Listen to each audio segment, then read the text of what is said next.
Imagine that one night, a boy hears a voice coming from the wall in his room, trying to convince him that his parents are hiding dark secrets.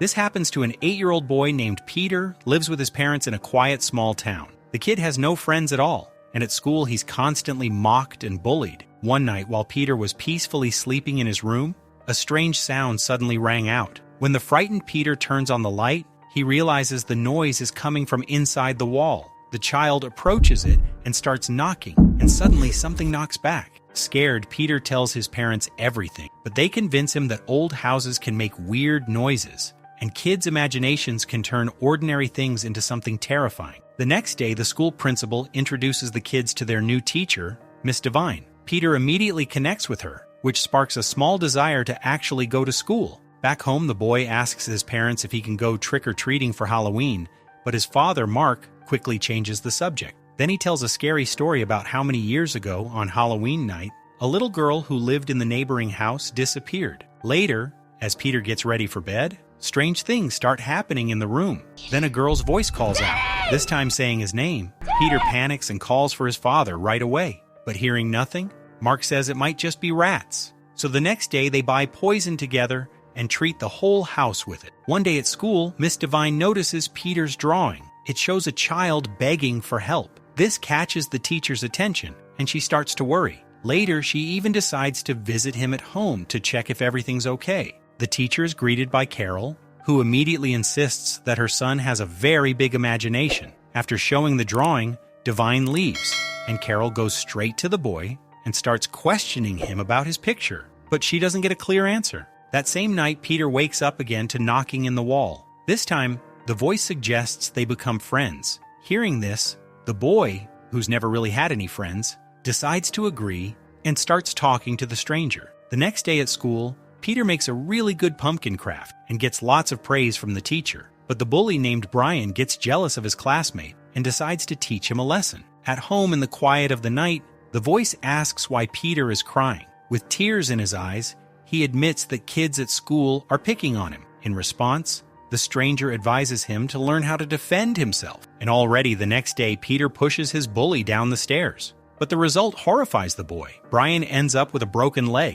After this awful incident, Peter is suspended from school. At home, Mark demands an explanation, and that's when his son tells him about the voice from the stranger. This pushes the parents over the edge, and they decide to punish the child by locking him in the basement. Left alone, he tries to reach out to his new friend, but no one answers. Then, in the basement, Peter discovers a deep pit covered by a grate, and inside it a strange doll. In the next scene, Devine decides to visit Peter again after his suspension from school. Mark meets her and invites her inside, but the woman immediately feels uneasy when she notices a hammer in the father's hands, and then blood. But Mark quickly comes up with an explanation. He's just doing some repairs. Then the parents say Peter will be homeschooled now, since Carol used to be a teacher herself. When Devine suddenly asks to see Peter to make sure he's okay, an argument breaks out between them. The boy hears everything from the basement, so he rushes upstairs and starts banging on the door. But because of the washing machine's noise, the teacher doesn't hear him.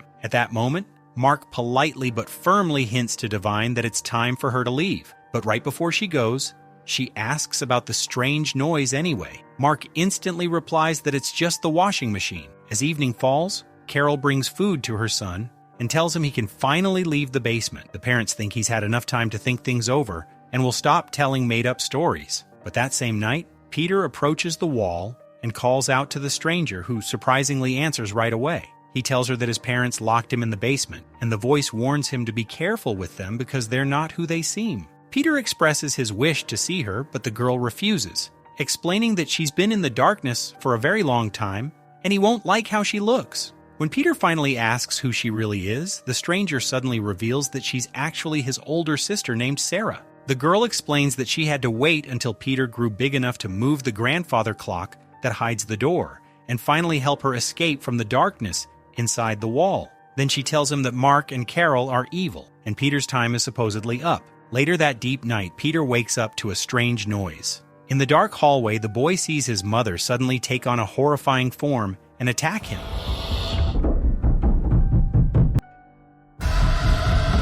A moment later, Peter wakes up in his mother's arms. She says it was just a bad dream. Over the next few days, Sarah keeps convincing the boy that his parents are planning to kill her and wall him up in the house forever. Peter doesn't believe her, so Sarah suggests he check the garden to see the truth for himself. Curiosity wins, and the next day Peter starts digging in the yard, where he suddenly uncovers a human skull. Now the boy is fully determined to free Sarah and knows exactly who can help him. Peter dials Miss Devine's number to ask for her help, but suddenly Carol appears behind him, drags him back to his room, and expresses disappointment in his actions.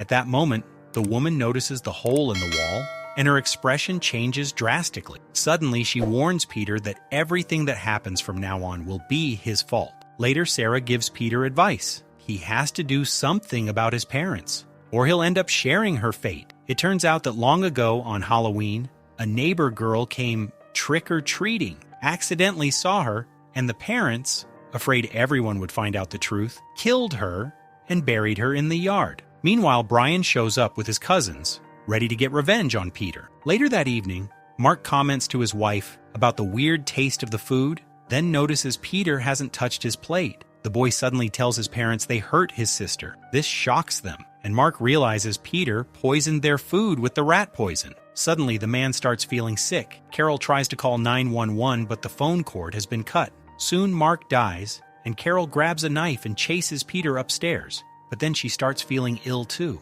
Then, Peter pushes his mother down the stairs, causing Carol to accidentally stab herself and pass out. Peter tries to take the keys from her, but at that moment she wakes up, grabs him, and desperately begs him not to let her out, but he ignores her plea. In the room behind the clock, he finds the hidden door and opens it with the key. A barely human-looking Sarah crawls out into the dim room, and Peter, terrified, runs to another room. At that moment, Brian enters the house with his cousins and starts searching for his classmate, while the boy himself hides in fear under the bed. Over the next few minutes, Sarah quickly disposes of all the unwanted guests. Meanwhile, Brian finds Carol's lifeless body. When the boy is left alone, he tries to run out of the house, but it's already too late. The creature is right there and kills him. Then Sarah approaches Peter and tells him that when he was born, his parents were insanely happy. But when she was born, they were horrified. As a result, the father dug a pit for her and locked her in a cage.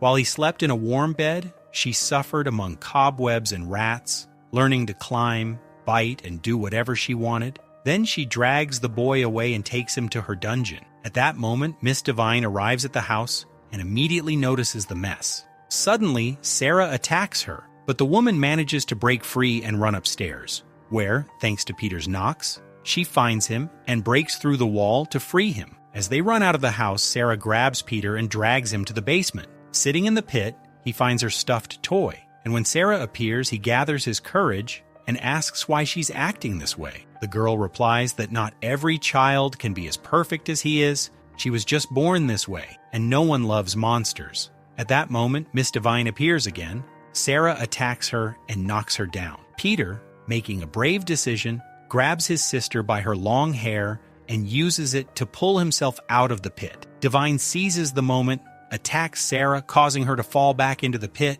and before she can climb out, Peter slams the lid shut. Sarah, in her normal child's voice, tells her brother they won't be able to hold her forever, because now every creak, every groan, every knock on the wall will make him think of her, so they'll always be together. And that's how the movie ends.